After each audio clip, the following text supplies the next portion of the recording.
ഇന്ന് പുഴുങ്ങിയ മുട്ട വെച്ചുകൊണ്ട് നല്ല അടിപൊളിയായിട്ടുള്ള ഒരു സ്നാക്ക് ഉണ്ടാക്കുന്നത് കാണാം. പുഴുങ്ങിയ മുട്ട ഗ്രേറ്റ് ചെയ്തതും അതിന്റെ കൂടെ ഞാൻ ഇവിടെ ഓൾറെഡി ഉള്ളത് കൊണ്ട് കുറച്ച് ബീഫിന്റെ മസാലയും കൂടെ ചേർത്തിട്ടാണ് ഈ ഒരു ബോൾസ് ഉണ്ടാക്കുന്നത്. ബീഫിന്റെ മസാല നിർബന്ധമൊന്നുമില്ല, പിന്നെ ഞാൻ ഓൾറെഡി ഇവിടെ ഉള്ളത് കൊണ്ട് ചേർത്തുന്നേ ഉള്ളൂ. നല്ല അടിപൊളി ടേസ്റ്റ് ആയിട്ടുള്ള ഈ ഒരു ബോൾസ് ഉണ്ടാക്കുന്നത് കാണാം. മയണൈസിന്റെ കൂടെയോ കെച്ചപ്പിന്റെ കൂടെയോ ഒക്കെ നമുക്കിത് സെർവ് ചെയ്യാം. അതൊന്നും ഇല്ലാതെയും സൂപ്പർ ടേസ്റ്റ് ആണ്. അപ്പൊ നമുക്ക് വീഡിയോയിലേക്ക് പോവാം.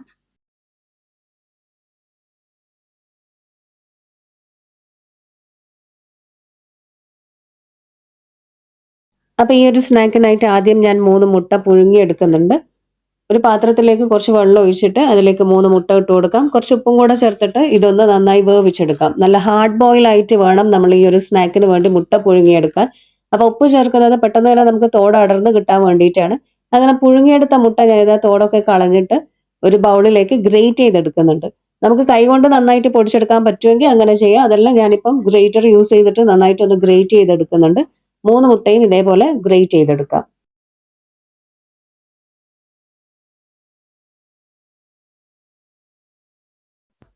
അങ്ങനെ മുട്ട ഇതാ ഞാൻ ഗ്രേറ്റ് ചെയ്തെടുത്ത് വെച്ചിട്ടുണ്ട്. ഇനി ഇതിലേക്ക് ഒരു ചെറിയ സവാള ചോപ്പ് ചെയ്തത് ചേർത്ത് കൊടുക്കാം.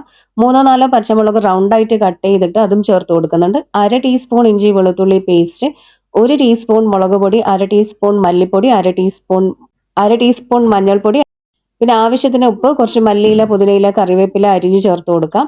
എല്ലാം ചേർത്തിട്ട് നന്നായി മിക്സ് ആക്കി എടുക്കണം. ഞാനിപ്പോൾ ഇതിലേക്ക് ഓൾറെഡി കുറച്ച് എൻ്റെ അടുത്ത് ബീഫ് മസാല ഉണ്ടായിരുന്നു, അതും കൂടെ ഒരു 4 ടേബിൾ സ്പൂൺ ചേർത്ത് കൊടുക്കുന്നുണ്ട്. ബീഫ് മസാല എന്ന് പറയുന്നത് പൗഡർ അല്ല, സാധാരണ നമ്മൾ ഈ മല്ലിപ്പൊടിയൊക്കെ പോലെയുള്ള ആ ബീഫ് മസാല പൗഡർ അല്ല. ഞാൻ ഓൾറെഡി ഇറച്ചിപ്പത്തലിന് വേണ്ടിയിട്ട് നമ്മളിവിടെ ഉണ്ടാക്കി വെച്ച കുറച്ച് മസാല ഉണ്ടായിരുന്നു. ഈ മുട്ടയുടെ കൂടെ ബീഫിന്റെ മസാലയും കൂടി ആകുമ്പോൾ നല്ല ടേസ്റ്റ് ആയിരിക്കും. അപ്പൊ ഉള്ളതുകൊണ്ട് ഞാൻ ചേർത്തുന്നേ ഉള്ളൂ, ഒരു നിർബന്ധവും ഇല്ല ഈ ഒരു ബീഫ് മസാല ചേർക്കാനായിട്ട്. ഇനി ഇതെല്ലാം കൂടെ നന്നായിട്ടൊന്ന് കുഴച്ചെടുക്കാം. കുഴച്ചെടുത്തിട്ട് ഇതേപോലെ നമ്മൾ ഉരുട്ടി ബോൾസ് ആക്കി എടുക്കണം. ഇങ്ങനെ ഉരുട്ടിയിട്ട് ബോൾസ് ആക്കി എടുക്കാൻ പറ്റുന്നില്ല എന്നുണ്ടെങ്കിൽ മാത്രം ഒരു 2-3 ടേബിൾ സ്പൂൺ മൈദയും കൂടെ ചേർത്തിട്ട് ഇത് നന്നായിട്ട് കുഴച്ചെടുക്കണം. അപ്പൊ ഞാനിപ്പോ എനിക്ക് ഇതേപോലെ ഇങ്ങനെ ബീഫ് മസാലയൊക്കെ ചേർത്തപ്പം നന്നായിട്ട് ബോൾസ് ആയി കിട്ടുന്നുണ്ട്. ആ ഒരു മുട്ടയുടെ മഞ്ഞയും അതുപോലെ ബീഫ് മസാലയിലും എല്ലാം കൂടി ആയപ്പം എനിക്കിത് നന്നായിട്ട് ബോൾസ് ആക്കി എടുക്കാൻ പറ്റുന്നുണ്ട്. അതുകൊണ്ട് ഞാൻ ഇതിലേക്ക് പ്രത്യേകിച്ച് മൈദ ചേർത്ത് കൊടുത്തിട്ടില്ല. ബോൾസ് ആക്കാൻ പറ്റുന്നില്ല എന്നുണ്ടെങ്കിൽ കുറച്ച് മൈദയും കൂടെ ചേർത്തിട്ട് നന്നായിട്ട് ബോൾസ് ആക്കി എടുത്താൽ മതി. അങ്ങനെ ഞാനിപ്പോ ഇത് ഓരോന്നും ബോൾസ് ആക്കി എടുക്കുന്നുണ്ട്. ഇനിയിപ്പോ ഞാൻ നേരത്തെ ഇതിലേക്ക് ചേർത്തിട്ടുള്ള ആ ഒരു ബീഫ് മസാല ഉണ്ടല്ലോ, അത് ഇതേപോലെ വേണമെങ്കിൽ പരത്തിയിട്ട് ഇതിന്റെ ഉള്ളിൽ കുറച്ച് കുറച്ച് ബീഫിന്റെ മസാല കീമ പോലെയാണ് ഞാൻ ഉണ്ടാക്കിയത്, അതിൽ ഇതിലേക്ക് ചേർത്ത് കൊടുത്താൽ മതി. അപ്പൊ ഞാനിത് മൊത്തത്തിൽ എല്ലാത്തിലും അങ്ങ് ചേർത്തത് ആ നമ്മുടെ ബൈറ്റ്, നമ്മൾ ഓരോ കടിയിലും ആ ഒരു ബീഫും കൂടെ കിട്ടട്ടെ എന്ന് വിചാരിച്ചിട്ടാണ്. അങ്ങനെ എല്ലാം ഇതേപോലെ ബോൾസ് ആക്കി വെച്ചിട്ടുണ്ട്. ഇനി ഇത് നമുക്ക് മുട്ടയിലും ബ്രെഡ് ക്രംസിലും റോൾ ചെയ്തെടുക്കണം. അപ്പൊ ഞാനിപ്പം ഒരു മുട്ട നന്നായി ബീറ്റ് ചെയ്തെടുത്തിട്ടുണ്ട്. അതിലേക്ക് കുറച്ച് മൈദയുടെ മിക്സും കൂടെ ആഡ് ചെയ്ത് കൊടുക്കുന്നുണ്ട്. മൈദ കുറച്ച് വെള്ളത്തിൽ കലക്കിയിട്ട് അത് ഇതിലേക്ക് ചേർത്ത് കൊടുക്കുന്നുണ്ട്.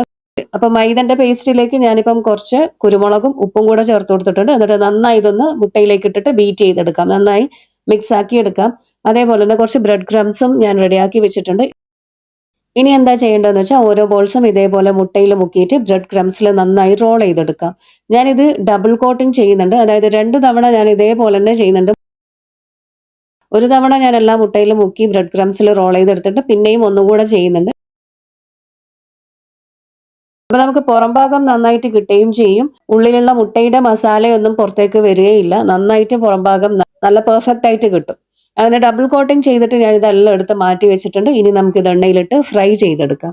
സാധാരണ നമ്മൾ കട്ട്ലേറ്റ് ഒക്കെ ഫ്രൈ ചെയ്യുന്ന പോലെ തന്നെ ഞാനിപ്പം കടായി അടുപ്പിൽ വെച്ചിട്ടുണ്ട്. അതിലേക്ക് ഓയിൽ ഒഴിച്ചു കൊടുക്കാം. ഓയിൽ നന്നായി ചൂടായി വന്നു കഴിഞ്ഞാൽ മീഡിയം ഫ്ലെയിമിൽ വെച്ചതിന് ശേഷം നമുക്ക് ഈ ബോൾസ് എണ്ണയിലേക്ക് ഇട്ട് കൊടുക്കാം. എന്നിട്ട് ആദ്യം തന്നെ ഇത് പെട്ടെന്ന് തിരിച്ചു മറിച്ച് ഇട്ട് കൊടുക്കണ്ട. 1-2 മിനിറ്റ് ഇതേപോലെ ഒരു മീഡിയം ഫ്ലെയിമിൽ വെച്ച് ഒന്ന് അടിഭാഗമൊക്കെ ഒന്ന് സെറ്റായി വന്നു എന്ന് കണ്ടു കഴിഞ്ഞാൽ അടുത്ത ഭാഗവും കൂടെ തിരിച്ചിട്ട് എല്ലാ ഭാഗവും നല്ലൊരു ഗോൾഡൻ ബ്രൗൺ കളർ ആയി കഴിഞ്ഞു കഴിഞ്ഞാൽ നമുക്ക് ഇത് എണ്ണയിൽ നിന്ന് കോരി മാറ്റാം.